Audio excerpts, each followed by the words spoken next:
Bienvenue à vous qui avez décidé de nous écouter et de prendre part à ce nouveau voyage de l'esprit. Pour nous narrer l'histoire de l'univers, vous pourrez compter sur la verve de Willy Brahami, un ami, physicien, ancien prof, pilote, conférencier, musicien, bref, un touche-à-tout cosmique et de ses années d'expérience de vulgarisateur pour vous emmener au-delà des possibles grâce à l'imaginaire. Alors prenez place et bon voyage dans Poussière d'étoiles.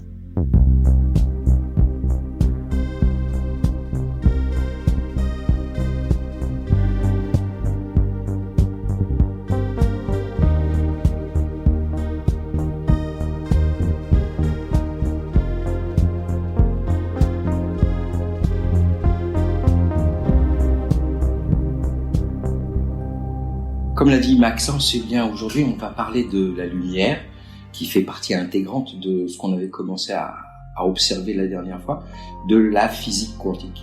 En fait, la lumière, c'est très bizarre. Pendant très longtemps, dans les temps passés, on a pensé que la lumière partait de l'œil pour arriver quelque part. Ça avait quand même un sens, mais c'était pas très clair quand même. Finalement, on s'est aperçu que non, la lumière partait d'un objet et arrivait dans notre œil. La lumière, en fait, c'est la messagère de la réalité, du monde qui nous entoure. Bien sûr, on a 5 sens, dont 4 qui s'occupent vraiment de notre environnement immédiat, le son, le goût, etc. C'est vraiment l'environnement archi-immédiat, donc une certaine réalité qui nous entoure très rapidement. Mais le reste de la réalité nous est transporté par la lumière. Or, la lumière, on en a parlé la semaine dernière, la fois d'avant. La lumière avait un comportement assez particulier. Il a été démontré définitivement que la lumière était une onde. C'est-à-dire, je vous rappelle, si j'allume une ampoule dans une foule, tout le monde va voir la lumière partout. Donc c'est une onde, elle se propage partout. Mais en même temps, elle était bizarre parce qu'elle se propageait dans le vide. Or, une onde, elle a besoin d'un milieu matériel pour se propager de proche en proche. Et c'était pas le cas, puisque la lumière vient des étoiles, en traversant des immenses vides, donc pour arriver à nos yeux, pour nous donner une image de la réalité, de ce qui existe. En fait, en même temps que la lumière a une particularité d'être ondulatoire, elle est en même temps corpusculaire, c'est-à-dire l'inverse de l'onde. La lumière est composée dans une certaine mesure, de petites particules que l'on appelle des photons. Alors ces petites particules, on peut les imaginer comme étant des objets ponctuels, mais simplement avec chacun une particularité. On appelle ça sa fréquence ou sa longueur d'onde. En fait, suivant la façon dont ça vibre, vous avez des photons de très haute fréquence et puis des photons de très basse fréquence. Quand on a parlé de la notion d'atome, quand on a découvert que finalement l'atome existait, même si atomus, c'est-à-dire insécable, oui, l'atome est encore sécable, on peut encore se casser de plus en plus petit, même au sein du noyau. Rappelez-vous, un noyau et puis des électrons, entre guillemets, tournant autour. Avec la mécanique classique, ce genre de système permettait à l'électron normalement de pouvoir tourner n'importe où, à différentes orbites, plus ou moins éloignées du noyau. Or, on s'est aperçu que c'était pas vraiment possible parce que l'électron assez vite tomberait sur le noyau et la stabilité de l'atome disparaîtrait. Or, le monde qui nous entoure est fait d'atomes qui sont apparemment tous stables. Donc, cette notion était vachement bizarre, très curieuse, très étonnante. Finalement, on a découvert un peu le système.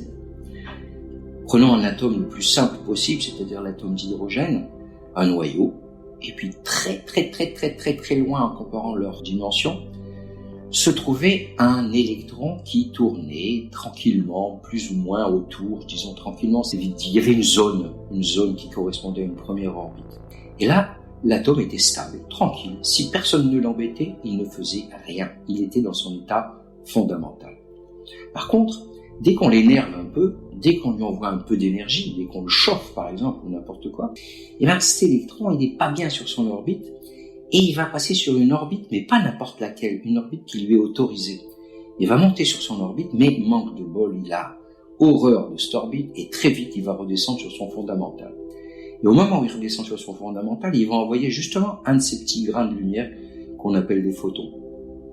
Alors bien sûr, en fonction des niveaux, le photon qui était envoyé, il avait une espèce de particularité, une longueur d'onde, on va dire, qui lui était propre. Et cette longueur d'onde pouvait correspondre à une onde électromagnétique, c'est-à-dire de la lumière dans un premier temps.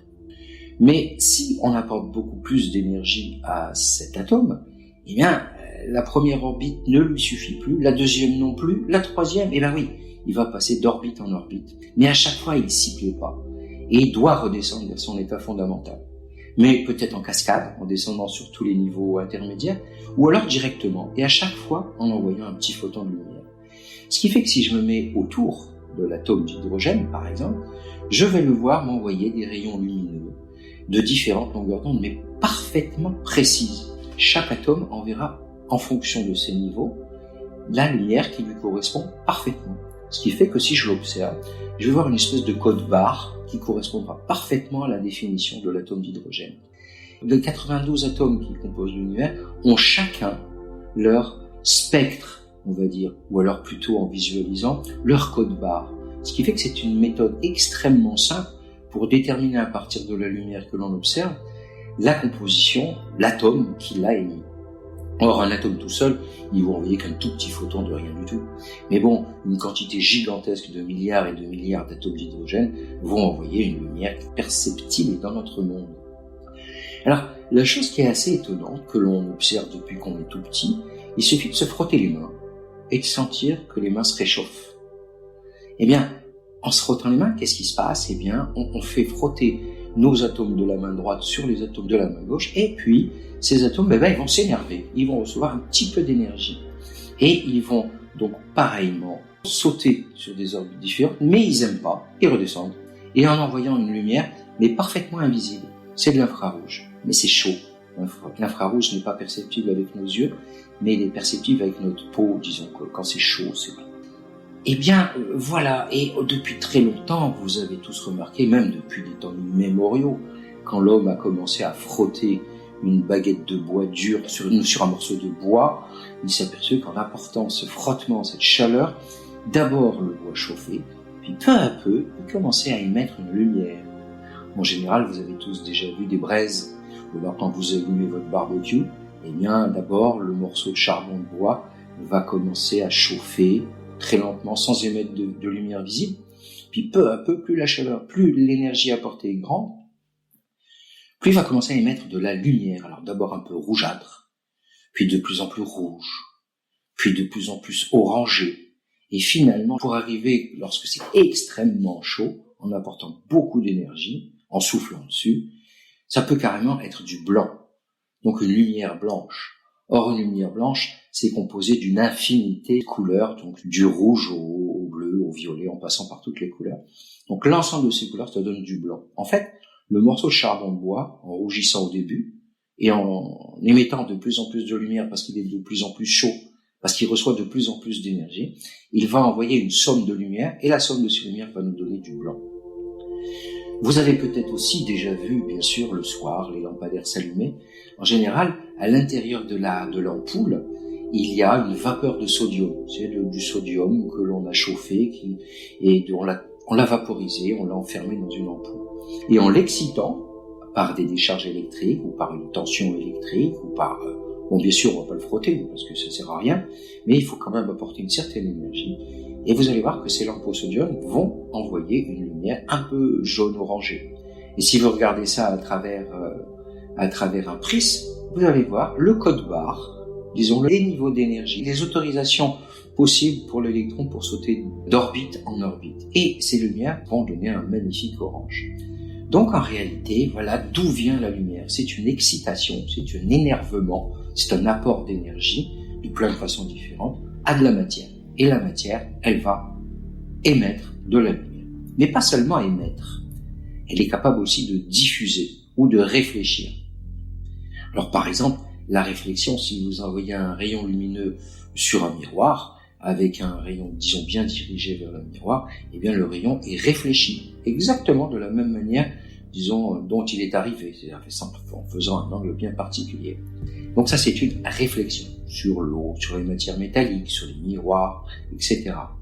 Et la diffusion, eh bien c'est simplement, par exemple, si vous voyez une pomme bien rouge, eh bien, ça veut dire que toute la lumière qui rentre, qui arrive sur cette pomme, tout va rentrer, sauf le rouge, qui va être diffusé dans toutes les directions.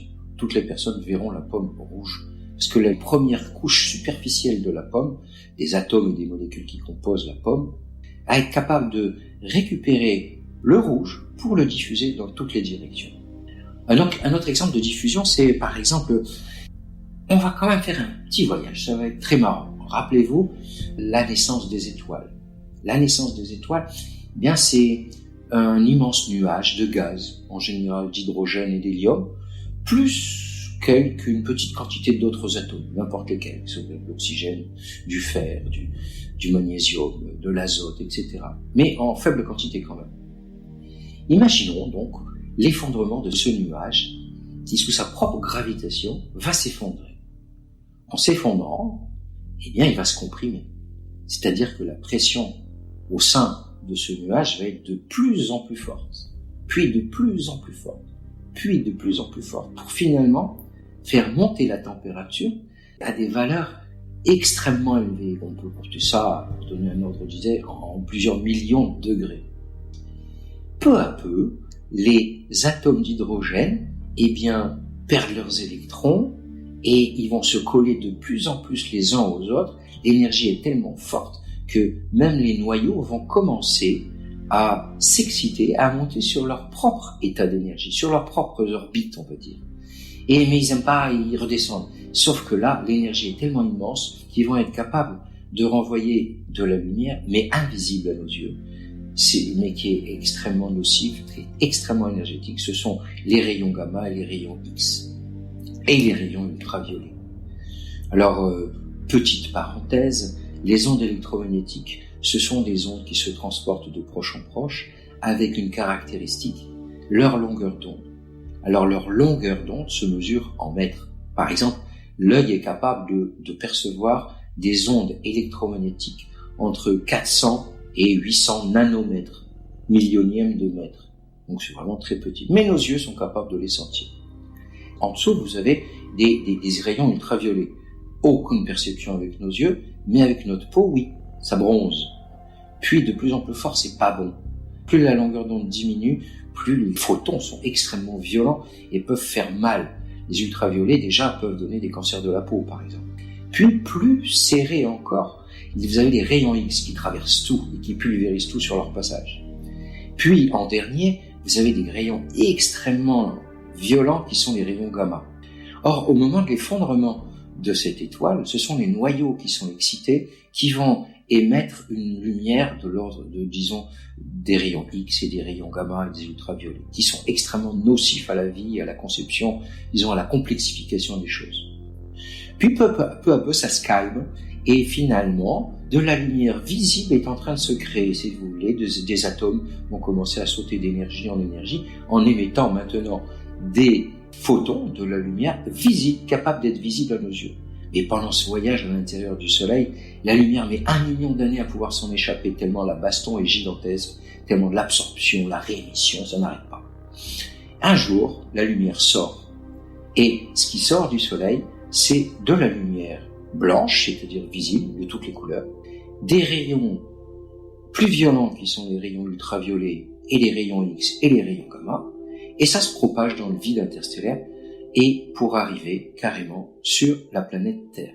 Si on n'avait aucune protection, la planète n'aurait jamais pu connaître l'épisode vie depuis 4 milliards d'années ou 3 milliards et demi. Mais c'était sans compter sur la magie de la planète Terre. Elle avait en son centre un noyau de fer et de nickel qui tournait, qui faisait un champ magnétique, et ce champ magnétique déviait une grosse partie des trucs pas sympas. Il y avait aussi une petite couche qui était l'ozone, qui empêchait les ultraviolets de passer violemment. Bref, on était quand même protégé d'une certaine manière par toutes ces couches. Voilà, seule la lumière visible était capable de traverser ces zones pour arriver sur la planète Terre, sur notre sol. Et finalement, si je suis assis sur ma table avec un panier dans lequel se trouve une pomme rouge, une banane jaune et puis une poire verte, que se passe-t-il exactement? Il se passe que toutes les couleurs arrivent sur cette table, arrivent sur ces objets, et une grande partie est simplement absorbée, et une certaine partie est diffusée dans toutes les directions. Voilà pourquoi je vois cette pomme rouge, parce que seul le rouge est diffusé dans toutes les directions. Voilà pourquoi je vois cette poire verte, Par exemple, une dernière chose que vous pourriez faire éventuellement, mettez-vous dans une pièce noire, mettez une pomme rouge au milieu de la pièce et éclairez-la avec une lumière verte, par exemple. Eh bien, vous allez voir que la pomme est noire. Ça veut dire que tout est absorbé, la pomme ne recevant aucune lumière rouge ne va rien diffuser, vous allez observer la pomme noire. Voilà un petit peu comment ça se passe par rapport à tout ce qui est autour de vous, les fleurs, les tableaux, toutes les couleurs, ce sont des diffusions. Ces diffusions, on ne va pas rentrer dans le détail, voilà quelle est la notion de diffusion. On a une autre notion aussi de diffusion qui est vachement intéressante, c'est lorsque la lumière du soleil pénètre notre atmosphère, eh bien, la lumière visible n'étant pas nocive, elle pénètre tranquillement l'atmosphère. Or, l'atmosphère est faite de molécules, en grande quantité de molécules de diazote et de dioxygène. Eh bien, la capacité de ces atomes, lorsqu'ils reçoivent cette lumière, eh bien, c'est que tout passe, sauf le bleu qui est diffusé. Voilà pourquoi vous avez un ciel bleu. Le ciel est bleu parce que les molécules et les atomes qui composent notre atmosphère diffusent le bleu dans toutes les directions. Autre exemple de diffusion, vous avez déjà vu des nuages blancs, et dès qu'il est au-dessus de votre tête, si le nuage est très gros, eh bien vous allez voir son fond noir. Juste au-dessus de votre tête, ça devient très sombre. En réalité, c'est que la lumière est rentrée dans le nuage par au-dessus, tout est diffusé dans toutes les directions, et il ne reste plus rien à diffuser en sortant du nuage. Donc, très peu de lumière, ce qui fait que vous avez un nuage très sombre. Voilà un petit peu la notion de la lumière, c'est la messagère de la réalité. C'est elle qui nous donne toutes les informations pour dire que la réalité existe, puisqu'on la voit. Est-ce que c'est une preuve? On en reparlera en mécanique quantique, parce qu'on avait vu que lorsque l'on observe quelque chose, eh bien, on le perturbe, peut-être qu'on le crée. Donc, l'irréelle réalité, c'était le titre de cette émission, de cette partie de l'émission. Et voilà pourquoi l'irréelle réalité. La réalité est une chose qui nous est perçue par nos yeux, mais elle est faite avec des particules qui sont un peu irréelles, et puis avec une lumière qui est relativement incompréhensible, puisqu'elle est paradoxale. Elle est en même temps onde et en même temps particule. Alors, pour revenir un petit peu sur cette notion de mécanique quantique, de physique quantique, une particule, qu'elle soit photon, c'est-à-dire lumière, ou une particule de matière, disons une particule élémentaire, eh bien, elle a un comportement qui est en même temps ondulatoire et en même temps corpusculaire. C'est-à-dire que vous pouvez envoyer un électron dans une fente pour qu'il puisse passer. Eh bien, si vous êtes présent, vous allez voir cet électron passer par la fente qui lui est proposée. Maintenant, vous lui en proposez 2 fentes. Eh bien, logiquement, il va passer par la fente de droite ou bien la fente de gauche. Ça, c'est le bon sens, c'est évident. Personne ne pourrait imaginer le contraire. Une boule passe par un endroit ou l'autre, elle ne peut pas passer par les deux en même temps. Eh bien, lorsque je fais cette expérience, je m'aperçois qu'avant les fentes, les électrons peuvent avoir un comportement corpusculaire, et dès qu'elles arrivent au niveau des fentes, elles deviennent ondes. Pendant un petit instant peut-être, elles deviennent ondes, et là, comme une vague qui peut passer à travers 2 fentes, eh bien, l'onde particule peut passer par les 2 fentes en même temps, ressortir, et si je regarde où est-ce qu'elle est ressortie, je peux m'apercevoir que elle est passée par une fente, elle est passée par l'autre fente, ou bien elle est passée par les 2 fentes en même temps. Donc ça, c'est un mystère, c'est quelque chose d'extraordinaire. C'est une des magies de la physique quantique. Un objet peut passer par 2 fentes en même temps. Maintenant, si j'essaye de voir, d'être présent, juste derrière les 2 fentes pour voir par où elle est passée quand même. Mais si je regarde, eh bien oui, l'électron va passer par une fente ou l'autre. Dès que je m'en vais, il va passer par une fente ou l'autre, ou par les 2 en même temps. Et voilà. Donc la notion d'être présent face à une expérience pose le problème du rôle de l'observateur qui fait l'expérience. Et même si je suis pas là, même si, disons, plutôt que de mettre un être conscient de tout ça, si je mets une machine qui n'est apparemment pas consciente, je vais observer le même phénomène. Voilà un petit peu le mystère de la mécanique quantique. la non-localisation, la superposition des états. Par exemple, la notion de superposition des états, on en a peut-être parlé déjà, eh bien, un objet quantique, disons qu'une particule quantique, même un atome, même éventuellement une molécule qui est un peu plus grosse, eh bien, étant donné qu'elle a plein de possibilités d'être, tant que je l'observe pas, l'objet prendra tous ses états, sans aucune différence. Par contre, dès que je l'observe, il aura choisi un état bien particulier, parce que je suis présent et je mesure. Voilà une autre folie de la physique quantique, la superposition des états. Une dernière chose, on va parler du chat de Schrödinger. Le chat de Schrödinger, bon, mais c'est quand même un être macroscopique, hélas, donc ça ne veut rien dire. Mais on va quand même faire l'expérience. Vous mettez un chat dans une boîte, et dans cette boîte, vous mettez une capsule de cyanure, et cette capsule de cyanure peut être bombardée par un élément radioactif. Un élément radioactif, c'est une boule, c'est un atome qui peut perdre un morceau. Mais on ne sait pas quand. Seul, je ne peux pas déterminer à quel instant, c'est juste probablement, juste une probabilité. Je peux dire qu'il y a des chances pour que dans l'heure qui vienne, il y ait un morceau qui parte. Ou alors dans l'année qui vient, un morceau qui parte. On va prendre un élément qui peut perdre un morceau, disons, avec une chance très faible. Donc je mets cet atome qui va être capable de casser cette capsule de cyanure. Alors, je mets le chat dedans. Évidemment, qu'est-ce qui va se passer ? Il va se passer deux possibilités. Soit l'atome n'émet pas de particules qui va casser l'ampoule de cyanure pour tuer le chat, ou alors l'ampoule va être pétée, va être cassée, le cyanure va se propager, le chat va mourir. Donc on veut dire que tant que j'observe pas ce qui se passe dans la boîte, j'ai un chat qui a deux états possibles, et vivant et mort. Bon, bien sûr, ne faites pas l'expérience, mais le chat est tellement composé de milliards d'atomes et de particules quantiques que, à un moment donné, la réalité qui nous entoure ne fonctionne pas de la même manière. Il existe une frontière qu'on ne connaît pas entre la physique quantique et la physique à notre échelle. On ne sait pas à quel moment ça se passe pour rencontrer ces folies douces, disons. Voilà, une particule quantique peut être en plusieurs états en même temps. Et lorsque je l'observe, il aura simplement choisi un état.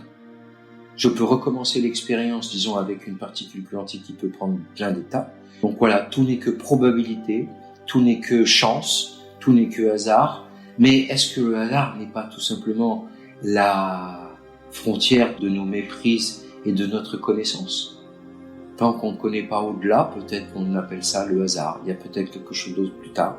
C'est ce qu'Einstein pensait, en pensant qu'il n'était pas trop d'accord sur la théorie qu'il venait d'élaborer, puisqu'il a travaillé beaucoup sur la mécanique quantique. Il n'était absolument pas d'accord avec ce qu'il trouvait, et que c'était irréfutable. Lui, il pensait qu'il y avait quelque chose derrière tout ça, qu'il y avait des variables cachées qu'on ne connaît pas. Et le hasard n'existe pas pour lui. Voilà. La prochaine fois, on continuera ce voyage. Avant de terminer cette émission, je voulais remercier Alban pour le commentaire qu'il a laissé sur notre dernier podcast. Je cite, « Très intéressant, j'adore cette série de podcasts. La personne qui parle est très claire et rend le sujet passionnant. » Eh bien, merci Alban tout d'abord pour ton commentaire. Sache que Willy, la personne qui parle justement et qui nous narre les merveilles de la physique, a été très flatté par ton commentaire. Et puis si vous aussi vous aimez ce podcast, alors n'hésitez pas à en mettre un à votre tour ou à bien à nous noter, à partager ou simplement à en parler autour de vous. Et puis en attendant le prochain épisode, vous pouvez aller voir d'autres émissions du côté de Replay Media. Vous verrez, on y apprend plein d'autres choses en rapport avec la science. Et puis vous pouvez également nous suivre sur les réseaux sociaux. Je vous dis à bientôt pour un nouvel épisode de Poussière d'étoiles.